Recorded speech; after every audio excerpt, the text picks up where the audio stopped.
Okay, so we're going to watch Battlehorn versus Hexo. With me is Shinigami, Nick, and Alex. So Streetbeefs West Coast, shout out. Now, who is that? Battleborn. That's Battleborn. Oh, and then that's Hexo. Hexo. Hexo got really, really nice colors right there. So, Battleborn. Gotta appreciate a color-coded outfit for sure. Yeah, especially coming from you. Absolutely. Exactly. As you guys know, Shinigami got his cool signature gi and his headband. What is it called in Japanese again? It's Hachimaki. Hachimaki. That's right. Hachimaki. Those are usually ones with kanji on. The one I wear for my fight is just but I think it's still the same thing. Exactly. Maki means to wrap. Got a little bit of a reach and height differential. Yeah, huge. Wow. Yeah, Battleborn, and for his weight, he hits super hard. Wow. I've sparred with him. The dude is a beast. Wow. Now, for someone at that weight, from your perspective, what makes him hit harder? I don't know if it's the fact that he's got such a long reach and he knows how to bury it through you, or what, but he just throws heavy. Yeah. Wow. Oh, man, he's got him into the pocket. Ooh. Well, he's doing a good job defending. Not bad. But that head kick he got him with off the bat, that's why he got that. Rattles you real fast. That seal of approval, because I love a good head kick, especially off the front leg. Yeah. Wow. Yeah. Doing a decent job defending getting the knee up on him. Yep. And Battleborn trains with Free Smoke and WA at WA's spot. Ooh.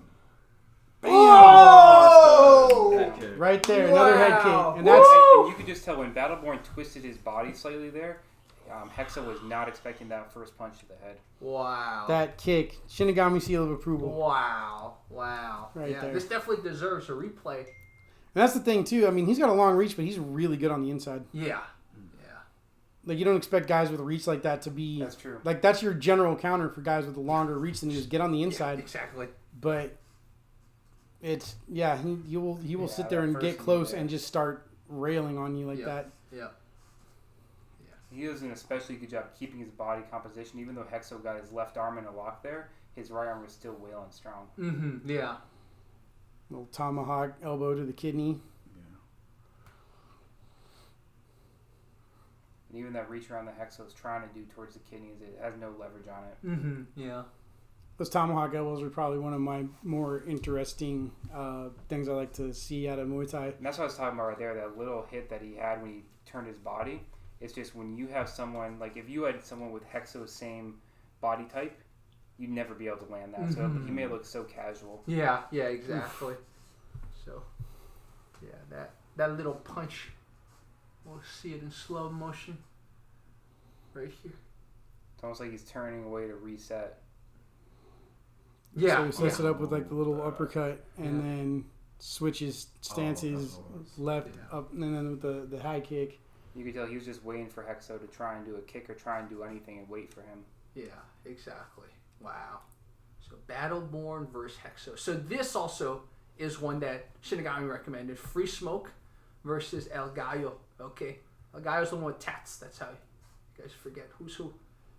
Okay, so Free Smoke probably has a reach advantage. So this is a rematch. The first time El Gallo was throwing illegal knees to the head. We don't allow knees to the head in Street Beefs anymore at all in any style of combat. So he was doing a couple of illegal knees to the head in the first match and a couple of illegal downward elbows. So they wanted a rematch as soon as possible. Did they stop the first match? No, they kept it going. I mean, he got warned, but you know. So, Muay Thai rules, I assume? Yeah. Okay. Muay Thai. Are sweeps allowed? Yep. Okay. Sweeps are allowed. It's basically amateur Muay Thai rules, just no knees to the head. I see. So, basically, Free Smoke really wants kind of revenge, right? Yeah. Yeah, that makes sense. It was almost a pseudo beef match. Wow, I see. Oh, nice. Those are the high kicks, man. Oh, Wow. Superman punch. Are you allowed to jump off the cage? Yeah. Okay, I see. Try to give him the old Anthony Pettis there. That's right. Yeah. It's so much different watching these like live and then seeing them uploaded later. Like the angles are so much different. Exactly. When you watch them live, are you the one like commentating, or are you more just cheering, or are you quiet? What kind of audience? It depends. I try to be. Depends who's fighting. If it's someone I want to cheer for, I'll cheer for them. But I try not to be too loud. That way they can hear their corners. Makes sense. If I'm cornering, I'm loud as hell. And then sometimes I ref, which is great because then I got the best seat in the house. Yeah, exactly. That's a great thing too. It's almost all fighters and their coaches, so it's everyone's really chill about it and respectful. It's way different than like when I did a sanctioned fight in July. I was in an arena that was sold out 4,000 people, and that was a loud crowd. Wow, it's so different. Yeah. Oh, hey, do you want to watch this with us too? Oh, Derek's on this way. Oh, Derek's on this. Oh, we might have more people watching. We'd have 6 people commentating. This would be good. What are you guys doing? We're watching. Oh, that was a good spin kick. We're watching one of Shinigami's favorite Street Beef matches. Oh, nice. So yeah. Actually, when Derek's here, we have another Chosen Ninja technique we could look at because we'll have more than 4 people. So that'll be good. That'll be good. Okay, we can do a final video with Derek's here. Oh, that was a great dump by El Gallo.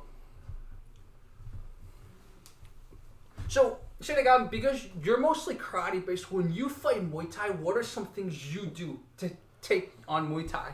I try to keep more of an external range and kind of really work the getting in and getting out. And since I do a lot of MMA type stuff, the behind the legs stuff is allowed. So I try to do a lot of sotogari or like hip tosses. Oh, makes sense. The 2 things that really aren't allowed in Muay Thai, but they're also 2 of the most effective throws across all martial arts.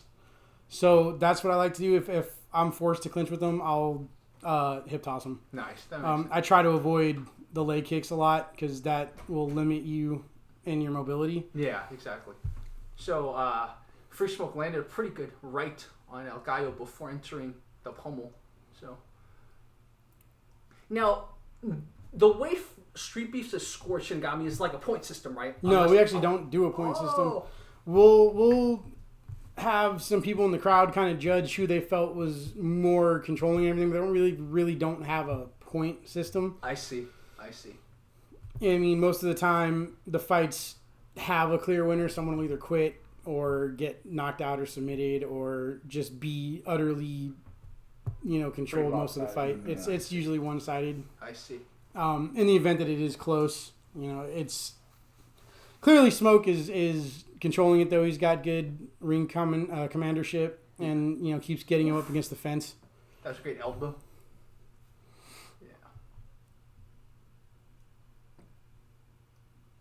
Yeah, Free Smoke loves his elbows. Yeah. When I fought Storm Rider the second time, he was off on the side yelling me to drop elbows.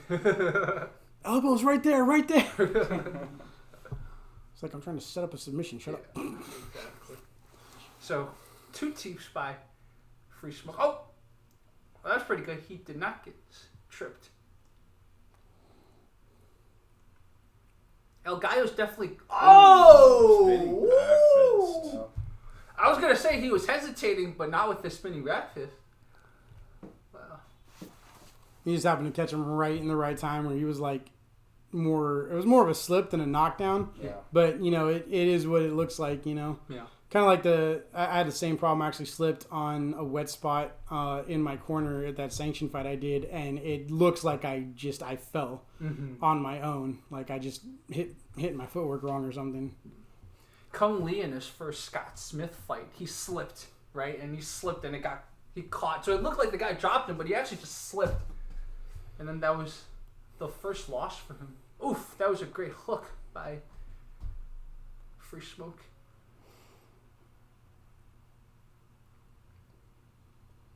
Do you know what El Gallo's training is? Like, does he mostly focus on Muay Thai, or does he train I believe MMA? he focuses on Muay Thai because I think that's all he's ever signed up for. I don't know if he's ever done MMA outside of here or if he trains at an MMA gym. But he's definitely mainly stuck to Muay Thai fights. I see.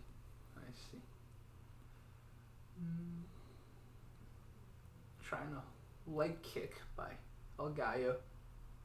Oh, that was great. Different levels of punches by Free Smoke.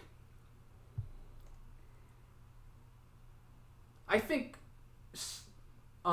Free Smoke and El Gallo pretty evenly matched in their kind of clinch game. So we've seen Free Smoke try that spin kick a few times, but I don't think it's connected ever, right? No, I don't think so, because he's kind of not at the right range, I don't think, and he's trying to do it so much that it's a little telegraphed. Yeah. And I think that's kind of the thing too. Like, if most of the stuff that worked was close range stuff. Yeah. You know, Gallo doesn't seem to do too well once he gets clinched up. Mm-hmm. Oh, another dump. So this is the fourth sweeps. round, right? This is one of those 5-round matches? It's a title match. I see. Oh, he blocked. Yeah, he blocked that spinning elbow. That was pretty good. So, I guess I've never seen that, but he basically jammed the spinning elbow before it actually landed. Yeah, that's kind of the thing about spinning elbows is they're very similar to like spinning like back kicks or spinning heel kicks in that if you are used to reading them, you can stuff them the same way. You just have to be close enough to step in and have your guard up. Makes sense. Yeah, I think that's the first time I've ever seen someone stuff a spinning elbow like that. So that's cool. I didn't know about that technique. So learned something. I'm definitely gonna look at that later for my own reference. It's a range thing. If you know what an attack looks like and you're in the right range, you can it's the same as anything that spins behind is going to be the same thing. You either get all the way in and stuff it, or you get all the way out and dodge it. Yeah, exactly. Just like Nick says, the muscle in its mid range is the most powerful. A strike in that range is the most powerful. Don't be in that range of the strike. Either get all the way in or get all the way out. Yeah, you got to commit to your plan either way. Yeah. Yeah, you can't half step nothing. Oh. So that spin kick did land that time. Yeah. Yeah, because he threw it to the body instead of trying to spin heel to the head. He threw like a spinning side to the body. Yeah, makes sense. Bigger target, easier to hit. Yeah, exactly. And he had nowhere to back up. Yeah, he was exactly. He was against the cage. That was like the Defense perfectly timed spinning back kick. Yeah, so nice 1-2 by El Gallo. Man, these. Oh, nice! He tried an upward elbow.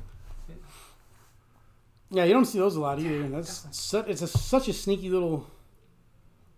Last time I think I saw Anderson Silva. That was the only person I'd seen, bro. Yeah.